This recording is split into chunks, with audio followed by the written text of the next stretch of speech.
The basketball season is officially over, but not without a state run by Varina and Highland Springs. Welcome to Sportswire. I'm Will Catterley.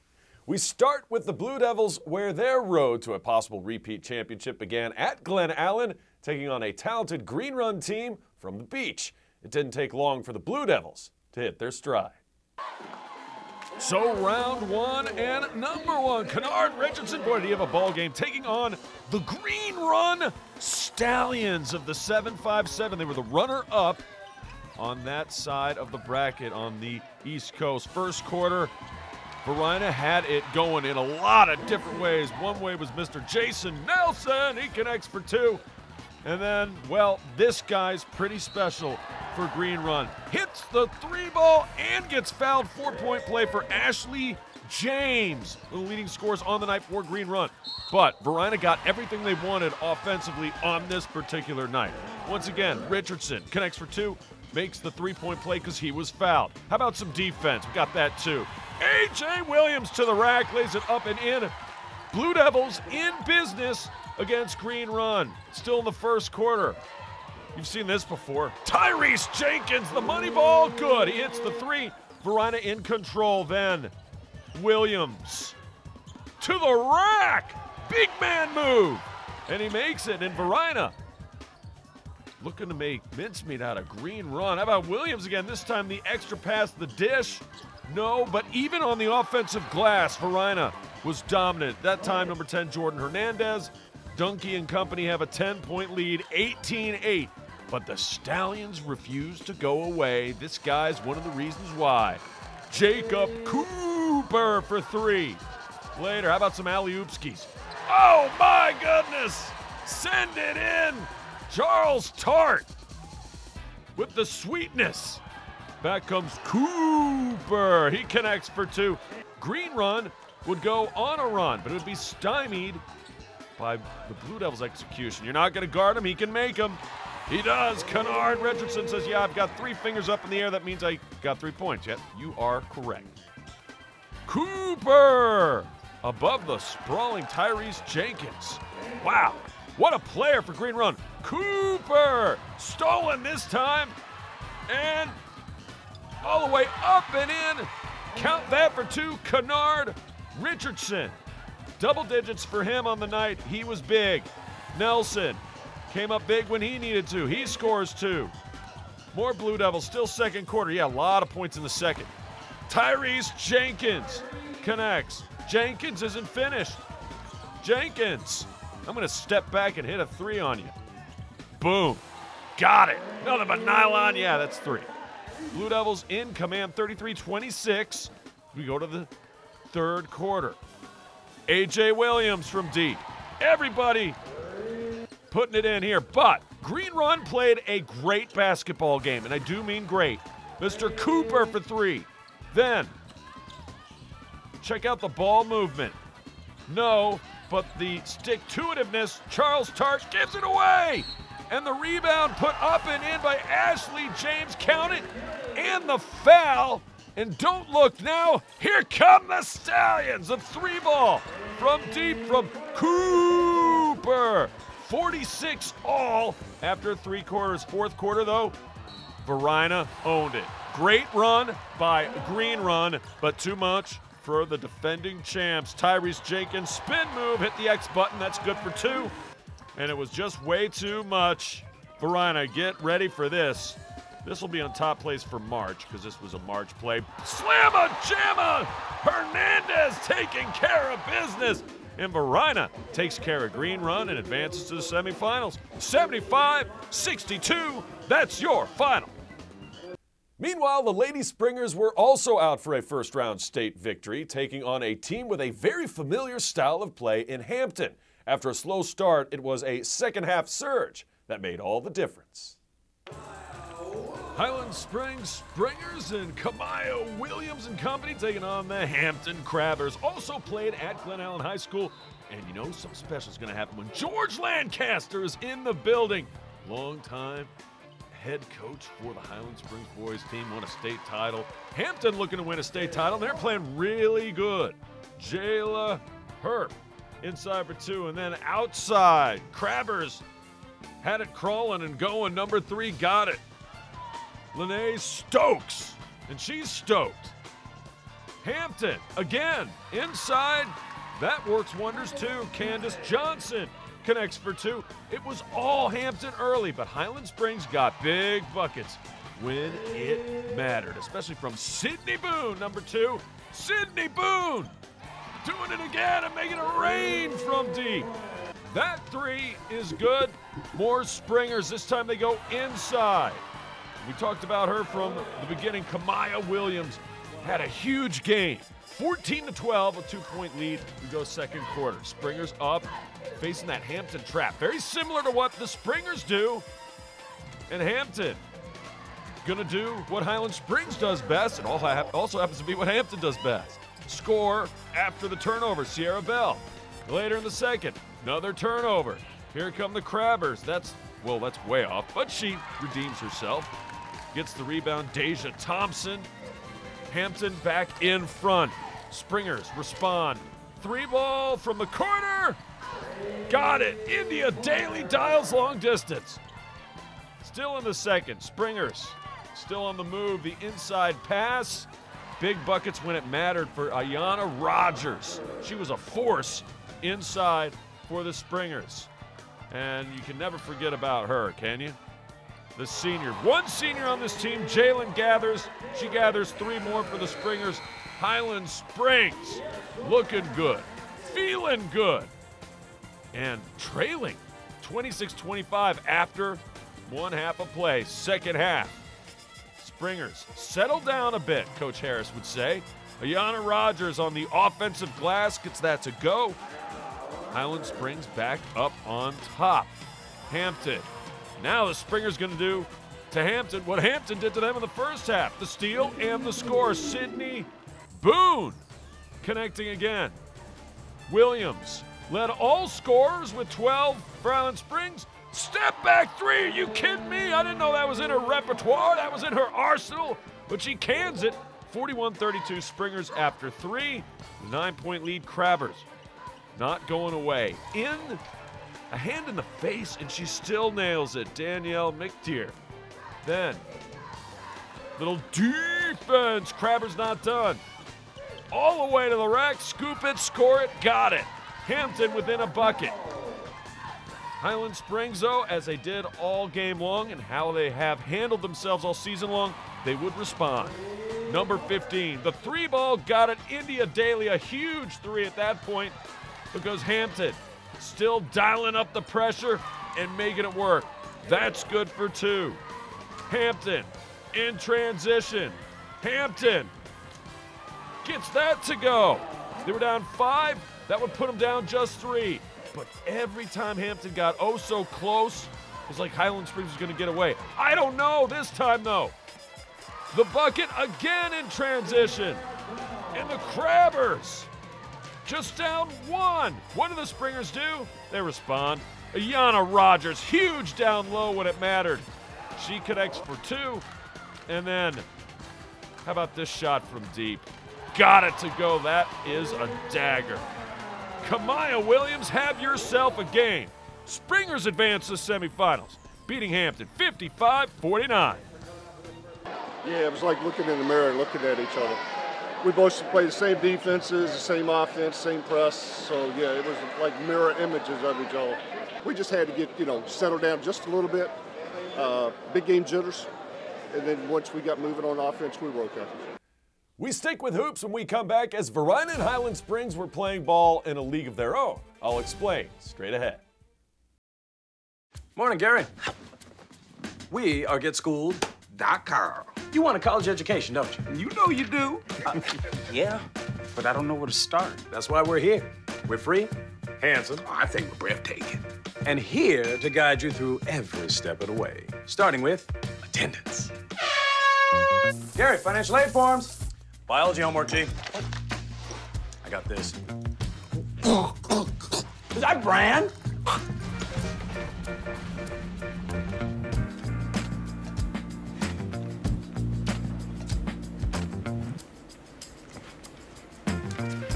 Colleges love extracurricular activities. Chess really isn't my thing. I got this. Doesn't matter. Go ahead.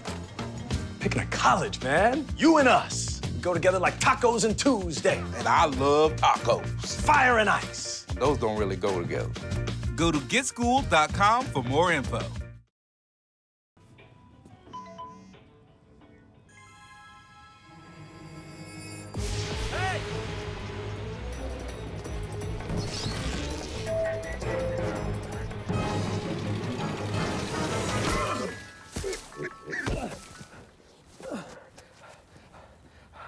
So, same time next week? Well, of course. Put away a few bucks, feel like $1 million. For free tips to help you save, go to Feed the Pig. Welcome back to SportsWire. Every year, teams from across the county compete on the basketball court. They practice for months, they draw a huge crowd, and they have a great time. And even in rivalry games, the All-Star League always brings out the best. It can be hard to find a ticket for Varina Highland Springs. There's nowhere to... The crowd always packs the gym. Signs of support are everywhere. And the color guard always kicks off the festivities. It's all grown up together, they know each other, they get really excited to play their rival. They've been practicing for about the last month and a half to 2 months, getting ready for these games. It's Highland Springs versus Varina, the All-Star.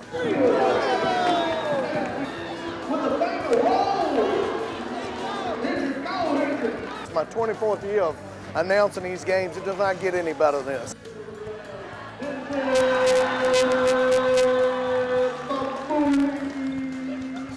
And just like any other athlete, these exceptional education students put in the work. They start from day one. They put a lot of time in, put a lot of work in, and they love it. The school loves them, and a lot of hard work went into making them shots.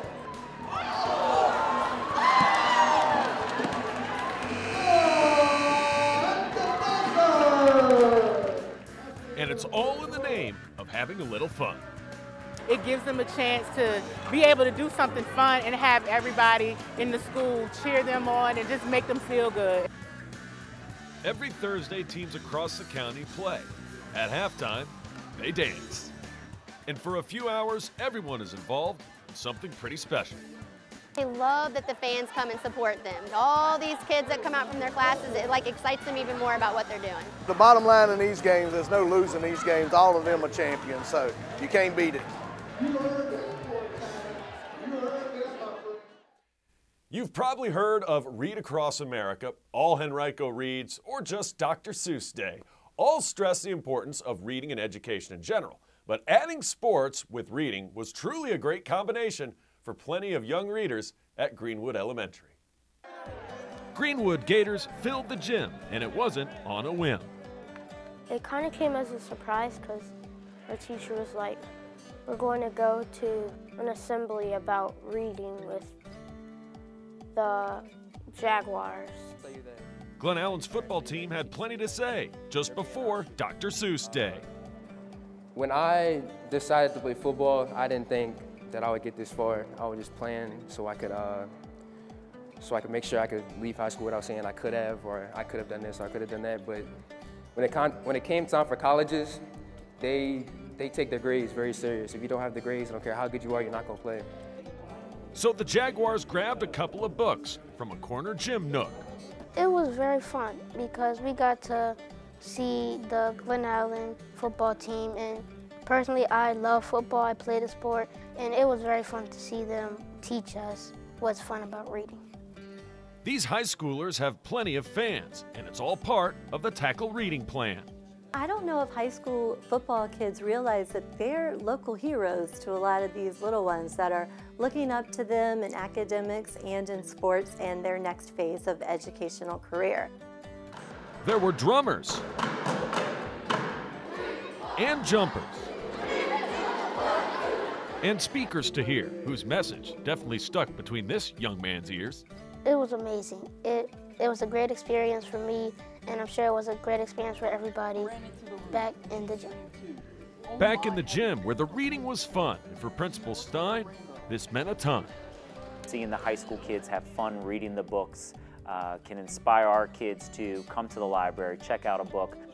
For the young and the old, there were stories to be told, and at the end of the day, more football fans who say, It was cool, because I've gone to lots of their games, and they're a good team.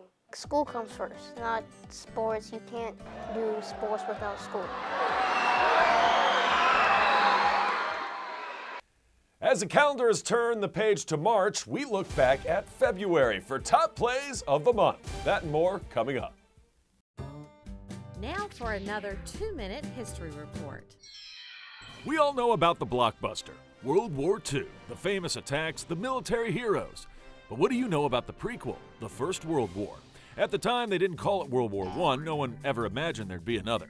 It was known as the Great War, or the War to End All Wars. In the early 20th century, Europe had a bit of a different look. There were the Fab Four empires, ruled by monarchs who maintained a delicate balance of power. Then, in the summer of 1914, a group of assassins attempted to blow up Austrian Archduke Franz Ferdinand while he was touring Bosnia. The attempt failed, but later in the day, an assassin's bullet prevailed.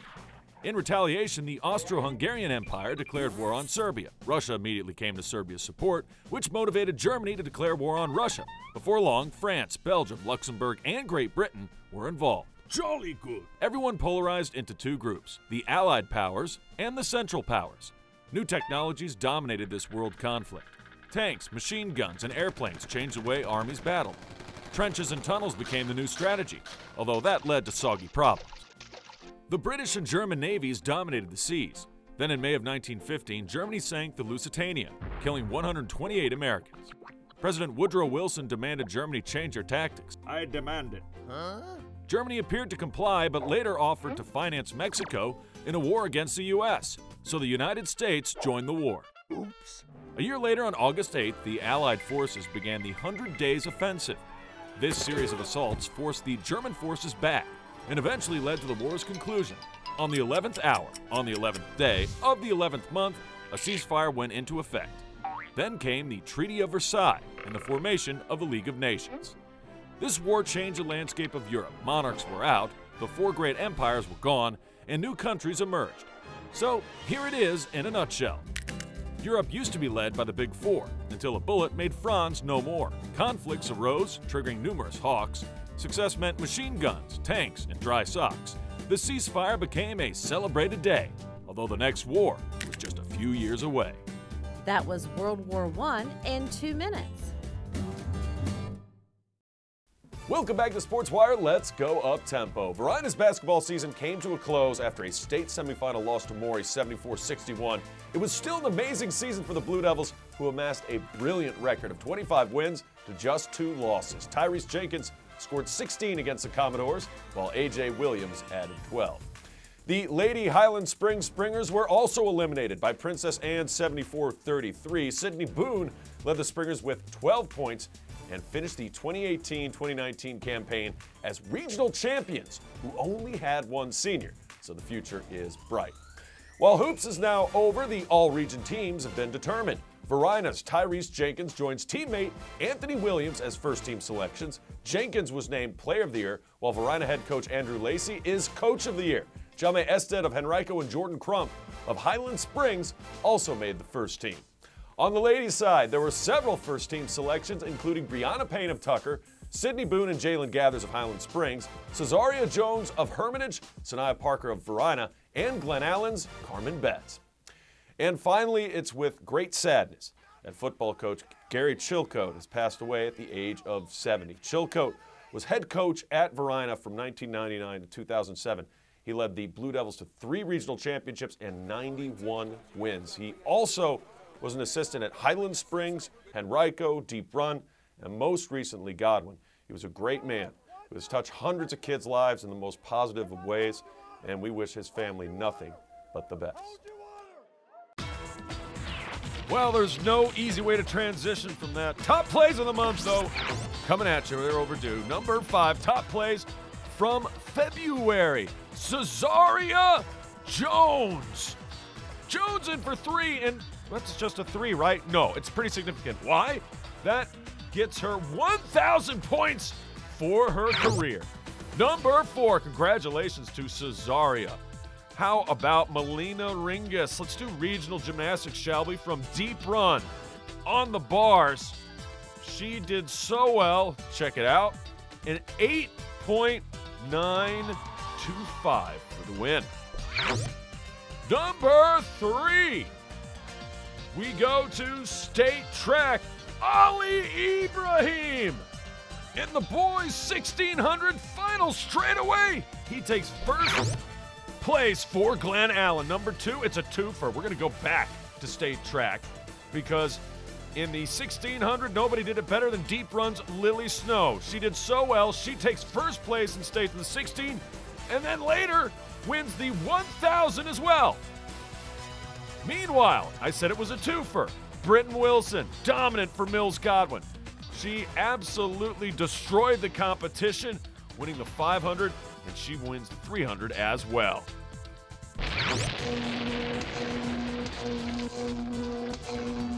But number 1, check it out. Early in the month, Henrico, Highland Springs, half-court shot is good! At the buzzer, Jame Ested, so good. We got to take one more look, folks. Feet behind the line, got it to go. Jame Ested and Henrico would win that one.